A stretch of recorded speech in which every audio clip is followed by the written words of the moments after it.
Добрый вечер, уважаемые радиослушатели и телезрители. В эфире передача «Якутск сегодня». Напомню, что передача у нас выходит одновременно на телеканале НВК Саха и на радио Тетим Саха Раджета. За режиссерским пультом Мария Новгородова и Екатерина Голикова. У микрофона ведущая передачи Любовь Сарватская.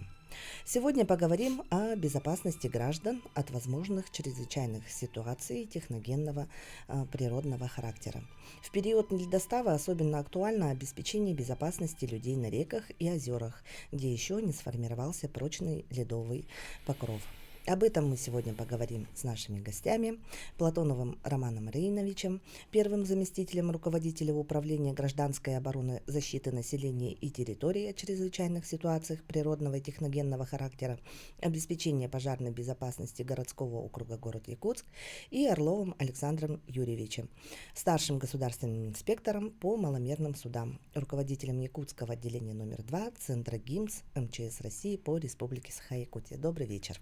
Добрый, здравствуйте. Ну и первый вопрос, Александр Юрьевич, к вам. Когда можно будет выходить на лед безопасно? Ну это такой очень специфический вопрос, потому что точно даты не знает никто.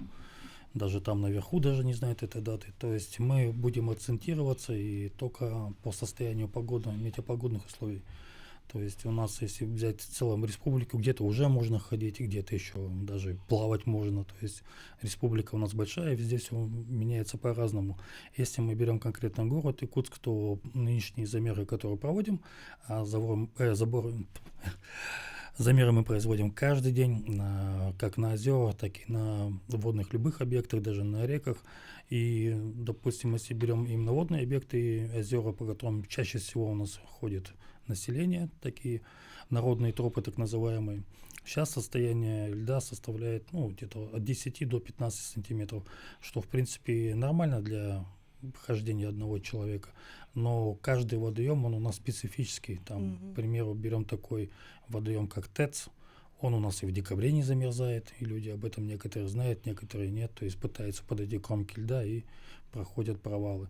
А есть озера, которые промерзают полностью. То есть тут всяко бывает. Вот буквально вчера у нас было рядовое мероприятие на 202 микрорайоне. Там мы замеряли, где ходят подушки, так называемый намыв. И у нас вот возле берега была толщина льда составляла 20 сантиметров, и чуть поодаль уже 15, и на уменьшение до 10. И так до самой открытой воды. То есть сейчас там до сих пор еще наблюдается открытая вода, хотя это акватория закрытого. Там нету течения, но открытая вода присутствует. Поэтому мы ждем только морозов. Сами видите, какая у нас сейчас погода. Октябрь нас хорошо балует. Кому-то это хорошо, нам это плохо. Нам бы чем крепче мороз, тем было бы нам бы полегче. Но следим, бдим. А в этом году, вот уже в осеннем периоде, да, были же ли случаи провалов под лед людей или машин, вот на территории городского округа и вообще в целом по республике? По республике, да, были у нас уже и снегоходы. Первое, что у нас провалится, как правило, это снегоходы. Это вот рыбаки, охотники, но это по республике было. Там есть и с летальными, есть просто происшествиями. Но если мы берем конкретно город, то, слава богу, там туда, как говорится, ничего такого нету. Может быть, это большой плюс как раз работы совместной, которая у нас проходит, профилактическая, это все превентивные мероприятия, которые проводились. Может быть, и за счет этого. Может, из-за того, что народ у нас становится более-менее уже осознанным, люди начинают понимать, начинают уже не рисковать. Тут как бы комплекс всех этих мероприятий и приводит к тому, что на сегодняшний момент в городе Якутске, слава богу, нету происшествий. Ну, это радует. Ну, и тогда ваши советы, если, вот первое, что нужно предпринимать, если вдруг провалился под лед? Ну вот мы, допустим, когда разговариваем именно на тему провала под лед, есть два варианта. Первый — это если мы наблюдаем, когда кто-то провалился под лед, и второй вариант — если мы провалились под лед. Если начинать с первого, то если мы с вами идем мимо водного объекта и видим, что человек провалился под лед, первое незамедлительно, что мы должны сделать, это позвать на помощь. Даже если мы с вами взрослый, хорошо сплоченный там человек, но все равно надо позвать на помощь. Там мы звоним на 112, и в первую очередь мы звоним и зовем специалистов. Это они уже вызовут скорую, вызовут уже службу спасения или другое подразделение, которое надо будет именно по этой ситуации. То есть звоним, говорим, где, что наблюдаем, по какому адресу, все. Главное позвонить, и дальше уже можем приступать, грубо говоря, к спасению. Если мы можем дойти до человека, там это можем протянуть ему предметы, и там, ну, комплекс идет мероприятий. То есть самому выходить на лед, соответственно, небезопасно. Если человек провалился под лед, то не факт, что он и вас выдержит. И там идет, ну, ряд комплексов, что делать. И, допустим, если мы возвращаемся к тому, что самоспасение, у нас, как правило, провал под лед, почему происходит? У нас человек из точки А в точку идет в Б. Вот у него есть цель, он идет к этой цели. И, допустим, не доходя там, пусть, допустим, метров 15 до берега, он проваливается. То есть, в первую очередь, надо не паниковать. Ну, это мало кто может сделать, потому что ледяная вода, такая неожиданность. То есть не Шоковое паниковать, да, состояние. шоковое состояние. Мы должны посмотреть по берегам, найти ближайшего человека, начинаем вызывать на помощь, то есть, но не сильно тратить энергию надо при этом, потому что иногда нам еще пригодится. Нашли человека, наорались на него, он нас услышал, вот он пока зовет на помощь, мы занимаемся самоспасением. То есть мы должны выкинуть руки на лед, ну, как общедоступная процедура, выкидываем на лед, чтобы площадь соприкосновения с льдом была больше. И потихоньку на него вылазим. Когда уже вылезли, перекатываемся, можно, грубо говоря, встать. И тут возникает вопрос, куда же нам идти? Мы мокрые, мы наконец-то вышли на лед, нам до берега, до точки Б осталось всего лишь 15 метров, а возвращаться по нашим следам, допустим, на метров 200. И люди, некоторые делают самую распространенную ошибку, это продолжают путь дальше, просто обходят свою лунку, в которую провалилась, и пытаются идти дальше. Ни в коем случае. Надо только возвращаться по свежим следам. Мы же как-то до туда дошли, не провалились. Поэтому отползаем от этого места и ползем. Как только добрались до берега, даже если мы себя абсолютно нормально чувствуем, тем не менее мы должны сразу позвонить сами в 112, вызвать на помощь. Надо показаться специалистом. Потому что даже 5-минутное нахождение в холодной воде или прохладной может очень сильно сказаться на состоянии здоровья. Это нервно-сосудистая система, это все что угодно может быть. Ну да. Только после осмотра врача можно предпринять, что все хорошо. Роман Раинович, теперь к вам вопрос, да. Расскажите нам, пожалуйста, какая работа профилактическая проводится в школах, в детских садах, потому что мы понимаем, если взрослые мы здравомыслящие на лед не полезем, но дети у нас, конечно, озера уже облюбовали. Ну, социальные сети у нас заполнили и Талое озеро, и Сайсары. Да, конечно, дети это отдельный, скажем, ряд случаев. Были случаи, что они выходили, мы их находили. Во-первых, в школах в рамках ОБЖ проводятся занятия в этот период с детьми, чтобы они не выходили на лед и по правилам безопасного выхода на лед. И идут у нас, мы работаем с телеграм-каналами, с ВК, через пресс-службу. И у нас наша спасательная служба проводит ежедневно сейчас рейдовые мероприятия по озерам города Якутска. Нашли мы такие болевые точки, вот точки на ДСК возле 6-й школы, возле городской классической гимназии Теплое озеро, 14-я школа Сайсарская. Такие места ежедневно объезжаем, проводим толщину льда и, соответственно, выдаем листовки и по громкоговорителям оповещаем о запрете выхода на лед и опасности нахождения на нем в данный период. А на сегодняшний день вот, толщина льда на озерах на территории города Якутска, она соответствует, выдержит детей или нет? Да, сейчас малые озера, такие как Теплые, они достаточно, они уже, у них лед от 10 до 15 сантиметров толщина. А вот большие озера по центру у них уже более тонкий он. Вот Сайсарское озеро у нас и Соленое, которое в Мархе, они по центру пока еще недостаточно. У них крепкий лед. Да, даже если вот сказать про детей конкретно, даже если лед позволяет выдержать небольшой группе детей, но у нас дети наконец-то увидели лед после долгого лета, значит, что надо делать? Надо его ломать. Да, обязательно. Да, именно поэтому любое нахождение детей сейчас на льду для нас это прямо красная палка.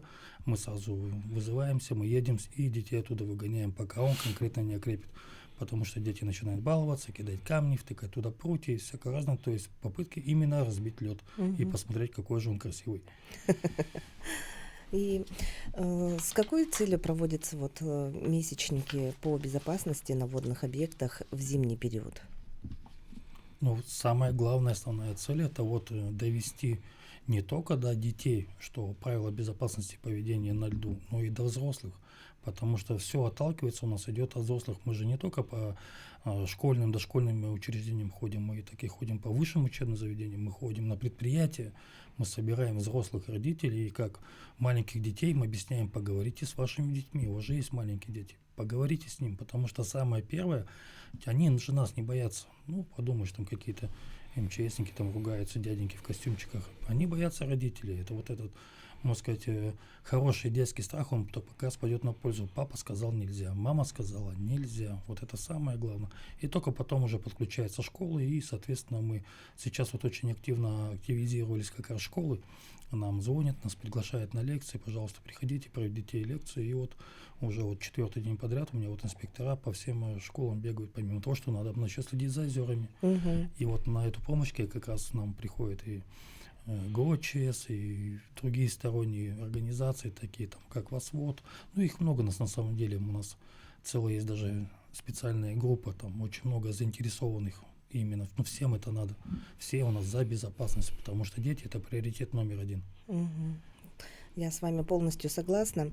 И тогда, Александр Юрьевич, примерно вот когда откроется у нас переправа, понятное дело, вот и в последнее время вообще как бы зимняя дорога, зимник между Якутском и Нижним Бестряхом очень поздно открывается. Насколько я помню, в прошлом году прямо в конце декабря было, но опять же у нас есть камикадзе, которые выезжают и пытаются и в ноябре, еще раньше. Каждый год у нас одна и та же проблема, и мы каждый год ее решаем. В том году, если у нас вот этих нелегальных троп самых первых было 3, и под конец года, под конец уже мы уже и добились всего лишь одной такой тропы, но мы не можем категорически там полностью перекрыть реку. Это физически невозможно, потому что люди найдут себе дорогу. Поэтому именно вот профилактика, наказывать рублем, наказывать только так, проводить профилактические беседы, это всегда вот оно идет. А по поводу открытия, тут опять же есть план, определенный план и график открытия ледовых переправ всех у нас по республике, но он настолько примерно, что там не то чтобы день-два, там месяц позже, месяцем раньше, то есть все зависит опять же от погоды, от недостава, там, до какого у нас будет ходить паром, тоже там на Якутск, Нижний Бестрях, грубо говоря, все будет от этого зависеть. Но ориентировочные даты не такие же, как и в том году, то есть все остается так же. Где-то середина декабря, да, примерно? Вот, смотря где. Да, добавлю, по месячнику и по открытию переправ. Соответственно, объявляется у нас месячник с 1 ноября с продлением до апреля месяца. Городской администрацией проводятся у нас работы. Было решение КЧС, утвержден месячник безопасности на льду. По сути, месячник — это план работы самых разносторонних структур. У нас работают там ГИМСы, ВОСВОД, городская администрация, работает ГИБДД и полиция, соответственно, да? И в рамках этого месячника все эти силы объединяются, составляется совместный график, и организованно выезжают эти группы наши, контролирующие, и инспектируют вот эти все незаконные переправы. У меня вот вообще ощущение, да, таксисты же в основном, да, как бы начинают ледовое движение, вернее, переезд по льду. Они же тем самым подвергают опасности не только свое имущество, но еще и жизни граждан. Я знаю, вот в том году было возбуждено 2 уголовных дела именно за оказание услуг, не отвечающей безопасности именно по перевозке.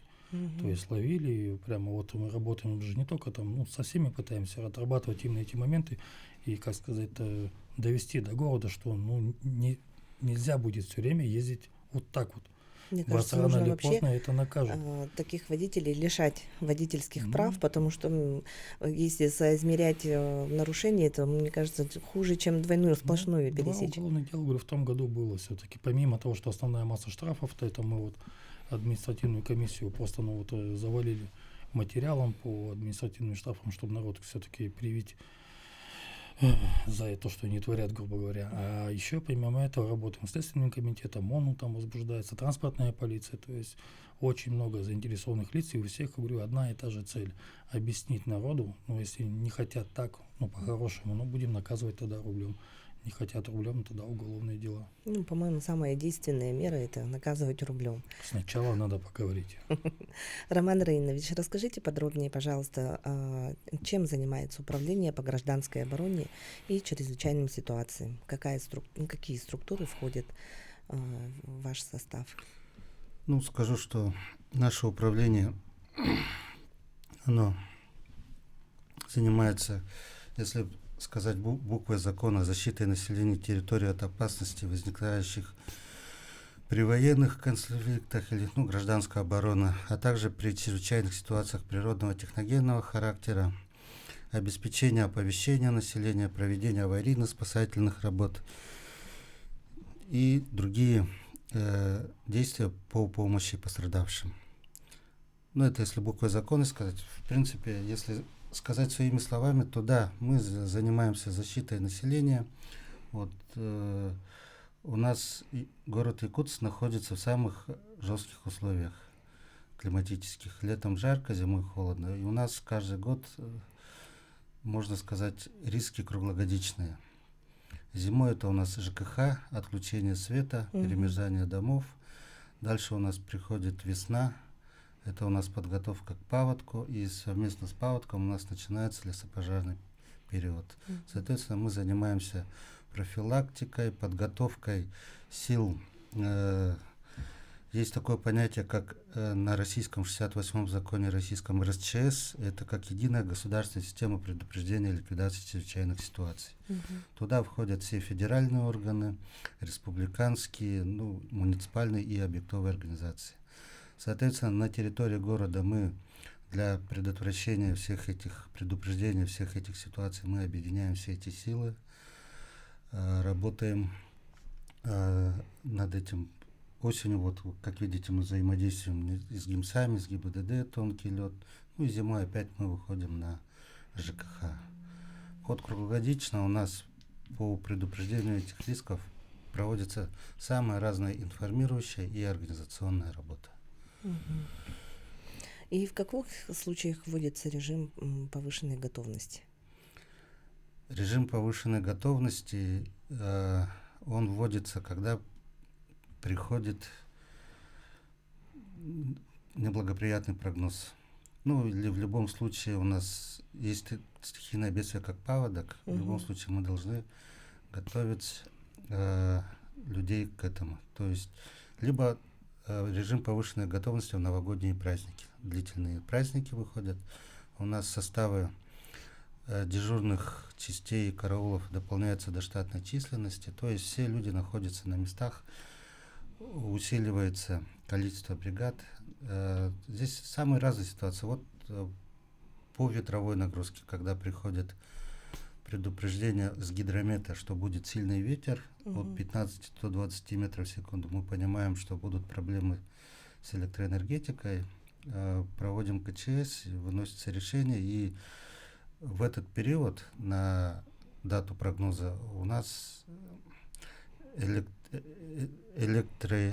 ЦРС энергетики, они усиливают количество своих аварийных бригад. Соответственно, чтобы полностью обеспечить. Да, в паводок мы всех приводим в готовность, дежурство организовывается. Соответственно, длительные праздники у нас назначаются от числа руководства дежурные, которые обходят все эти предприятия, котельные.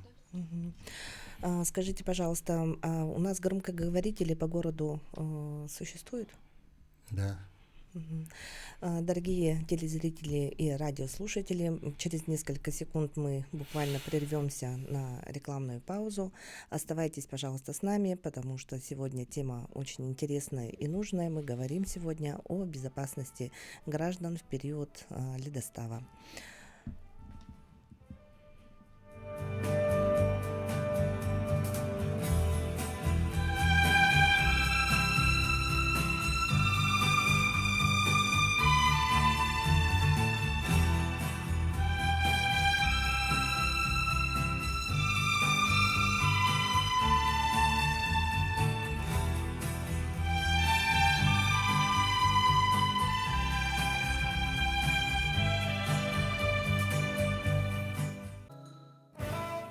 Уважаемые радио и телезрители, я напоминаю, что в эфире передача «Якутск сегодня», и сегодня мы говорим о безопасности граждан от возможных чрезвычайных ситуаций техногенного и природного характера.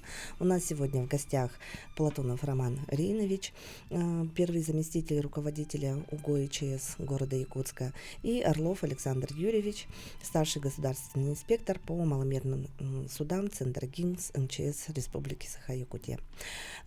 Перед рекламной паузой мы говорили о том, что есть ли у нас громкоговорители в городе, какой у него охват. И вот недавно, буквально примерно недельки 2-3 назад, включалась сирена. Доходит ли она до наших других окраинных города и как она вообще работает? Эта система называется РАСО, Российская автоматизированная система централизованного оповещения населения сигналов гражданской обороны. Данные проверки этой системы проводятся ежеквартально.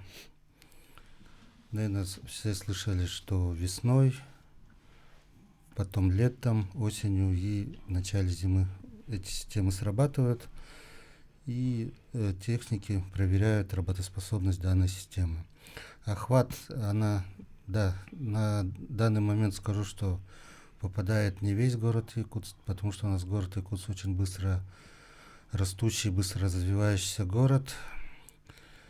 Система была построена более уже 12 лет назад. Тогда не было таких, как Сатал, Тускул. Вот в данных Звездный, районах, наверное, да? в Звездном, там ДСК рядом, там слышно. Там сам живу в этом районе и слышу, как сирена это срабатывает. И сирены были рассчитаны на то, что человек слышит, когда ее находится на улице. Мы живем в 21 веке, у нас у всех стеклопакеты, и они заглушают, конечно, данные сирены. В любом случае, если вы услышали данную сирену краем уха, либо что-то, ваше действие — это далее включить ближайшие источники информации. Это радио, телевизор, и там уже будут описаны все действия, которые вы должны будете производить дальше. О той или иной ситуации, да? Да, о той или иной ситуации. Роман Ринович, вот вы говорили о повышенной готовности, да? А вот чем повышенная готовность отличается от чрезвычайной ситуации? Повышенная готовность, когда мы ожидаем, что будет чрезвычайная ситуация, и делаем все, чтобы ее не случилось. Для этого мы организовываем все силы и средства. А чрезвычайная ситуация, это уже случилось, это уже надо ее ликвидировать. А как вот УГО ИЧС города Якутска взаимодействует с МЧС Республики или другими спасательными службами? Как я говорил ранее, это система РЧС в соответствии с российскими федеральными законами. А так есть у нас подписанные соглашения, есть у дежурных определенные алгоритмы действий. Если звонок поступает на 112, либо на ИДДС города Якутска, соответственно, все дежурные службы города между собой взаимодействуют. Также наши ИДДС докладывают Центр управления кризисными ситуациями Главного управления МЧС России. Он также работает со службой спасения Республики Саха-Якутия и со службой 01 пожаротушения. Соответственно, либо это пожар, либо ДТП, либо еще что-нибудь, дежурный принимает решение и направляет определенные силы, средства, в том числе 03, либо свет, либо газ, в болевую точку города.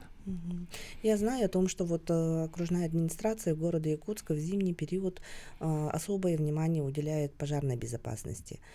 Немножко расскажите, пожалуйста, об этом. Да, соответственно, мы начинаем уделять внимание пожарной безопасности с сентября. Как идет подача тепла, люди и в самые сильные холода.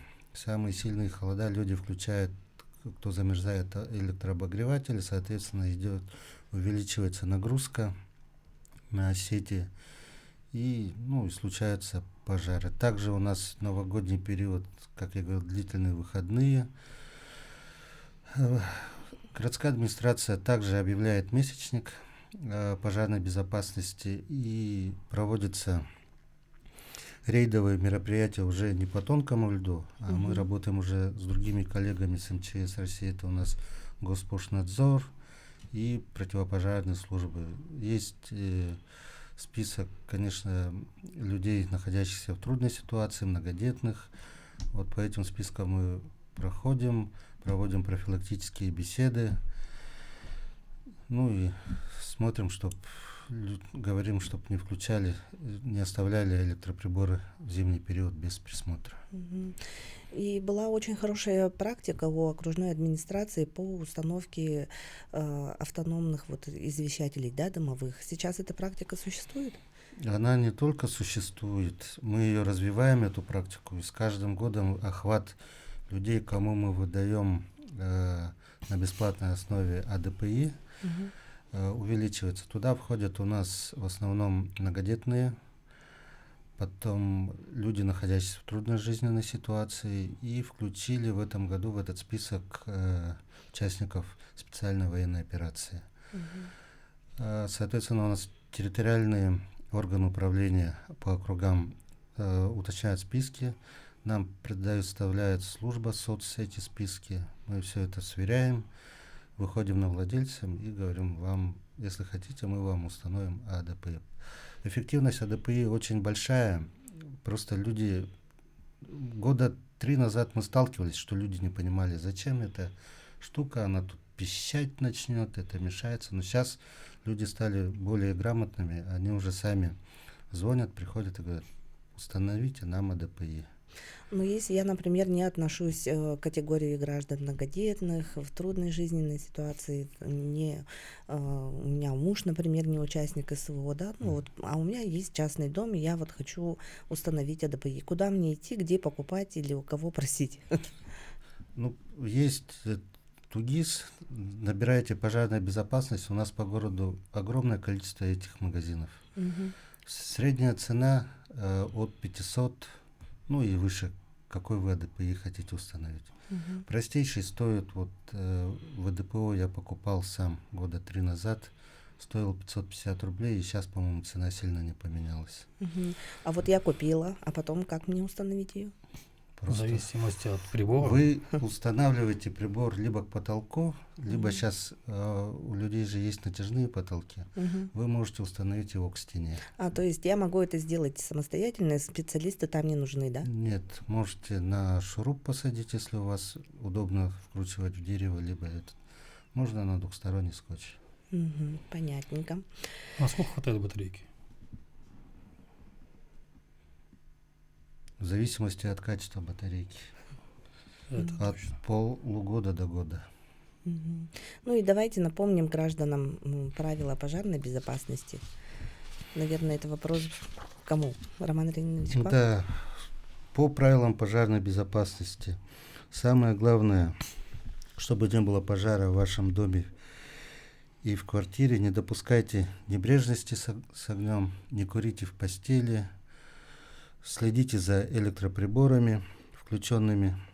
Очень часто бывают случаи, даже в прошлом месяце, по-моему, люди на подзарядке телефон оставляют, он воспламеняется. Надо следить за электроприборами любого типа. Если электронагревательные приборы, не накрывайте его ничем, он должен работать в свободном помещении. И не надо в подъездах вещи выносить, загораживать. Пути прохода — это ваши пути эвакуации. Также теплые гаражи, в частном секторе, теплые гаражи, бани, это все необходимо. Просто за всем нужно следить и элементарно делать материалы, чтобы они были не горючими. Если вы в бане, у вас под печкой должен быть металлический лист, чтобы когда угли падают, они не прогорали. Если вы притащили мощный электроприбор, у вас должна быть рассчитана система вашего дома, чтобы не превышать. И потом у нас, входим в зимний период, у нас частные дома и вообще дворовые территории. Сейчас за моду взяли украшать иллюминацией, да, этими гирляндами. Насколько они безопасны? И вообще можно ли их использовать в наших условиях суровой зимы? Да, я сам видел, красиво смотрится, когда в тумане все это подсвечивается. Если электрогирлянда имеет лицензию, то она практически безопасна. Но если где-то, скажем, куплено там, то Сейчас следите, надо следить за электроприборами просто. Ага. А бывают рейдовые мероприятия вот по проверке вот товаров именно вот Ну, это уже не лето? к нам, скорее всего, это ближе к потребителям, ну, то есть к специальным службам. А по гирляндам могу сказать, что они же тоже разные бывают. Допустим, есть же гирлянды специально на детскую кроватку, которая питается от батареек. Мгм. То есть там ребенка током не ударит и никогда искры не будет. И такие гирлянды есть. Можно, в принципе, дома и на батарейках украсить. Мгм. То есть там никогда не будет воспламенения. То есть там, в принципе, искры не бывает. То Мгм. есть тут, опять же, все зависит от того, чем мы украшаем. И вот если мы хотим, чтобы все было безопасно, мы, соответственно, покупаем тот или иной прибор, ту или иную гирлянду, имея на руках уже лицензию. Если есть лицензия, значит, это товар сертифицированный, значит, уже мы хотя бы какая-то есть уверенность, а не покупаем у наших друзей, вот, и потом ругаемся. Тут отказал, там провод отлетел, или вот там она расплавилась, как Мгм. часто бывает. И опять же идет и самый, там, не знаю, вот распространенный, на что я помню, это несостыковка просто розетки с вилкой элементарной. Ну да, потому Плохая что разделка или хорошая вилка, или наоборот. И вот всякие разные тройники, четверники, двойники, этого ничего не должно быть. Есть самое популярное правило: на одну розетку один штепсель. Все. Положено, вот он там двухконтактная там вилка, значит, будет и двухконтактная розетка, все. Больше другого не надо. Любое увеличение нагрузки мощности, это уже влечет за собой риски. То есть сами себя не надо подвергать рискам. Просто следите. Мгм. Просто следите, контролируйте. Что мы хотим, чтобы было все очень красиво, или чтобы это все было безопасно и красиво? Все мы прекрасно знаем о том, что по разным ситуациям, там скорая помощь нам нужна 103 набрать, пожар 101. Знаю то, что у ГОИЧС есть своя единая дежурно-диспетчерская служба, да? Давайте, может быть, напомним номер телефона диспетчерской службы и по каким вопросам можно вообще проблемам обратиться в данную диспетчерскую службу. Номер единой дежурной диспетчерской службы 44 45 64. Соответственно, звоните туда. Если что-то у вас,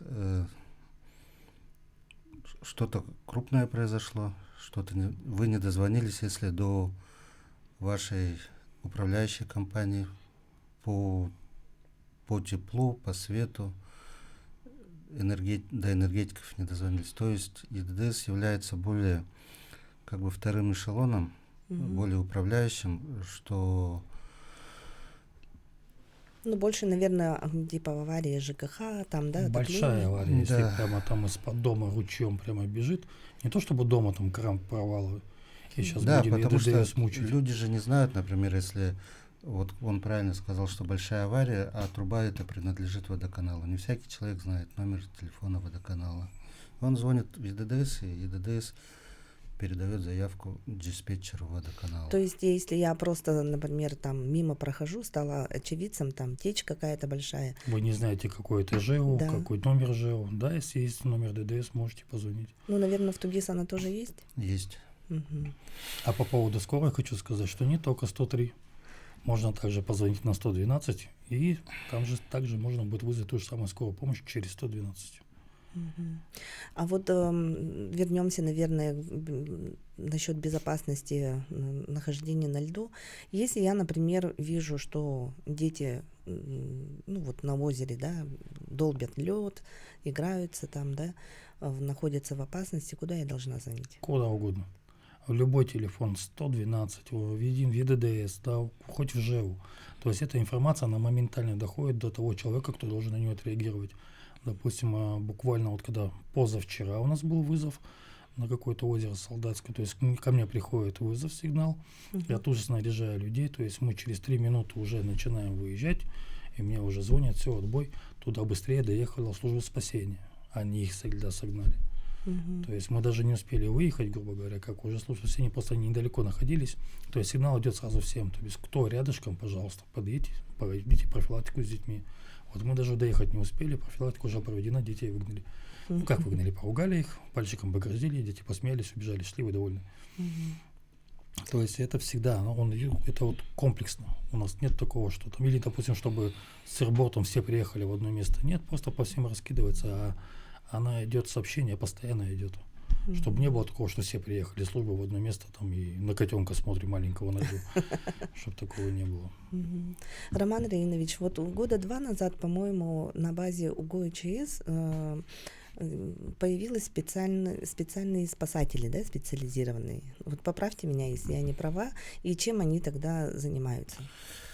Это 2 года назад была создана по решению главы города Якутска аварийно-спасательная служба городского округа город Якутск, куда входят наши спасатели городские.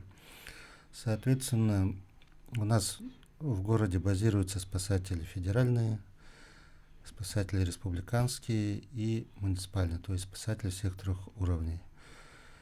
Несут дежурство, и федеральные находятся на Вилюйском тракте, республиканские находятся на улице Труда, Подзержинского, то есть Намский тракт. А мы в центре города, в самом центре города Якутска, Покровский тракт наш. Соответственно, уменьшилось время прибытия спасателей, любых спасателей, без разницы, к месту точки. То есть с созданием службы площадь обслуживания у федеральной службы и республиканская, она уменьшилась. Соответственно, время прибытия, если раньше они могли ехать минут 15, скажем, то, соответственно, если мы находимся в 202-м, 203-м, мы там через 3 минуты находимся уже там. Ну что ж, напоминаем всем нашим слушателям и зрителям о необходимости соблюдать осторожность на льду, быть внимательными к предупреждениям и рекомендациям специалистов. Безопасность – это не только ответственность органов власти, но и каждого из вас. Благодарим наших гостей за участие в программе, а вас, дорогие радиослушатели и телезрители, за внимание. Оставайтесь с нами, следите за новостями и будьте в курсе событий в Якутске. С вами была Любовь Сыровацкая. До новых встреч в эфире. Берегите себя и ваших близких.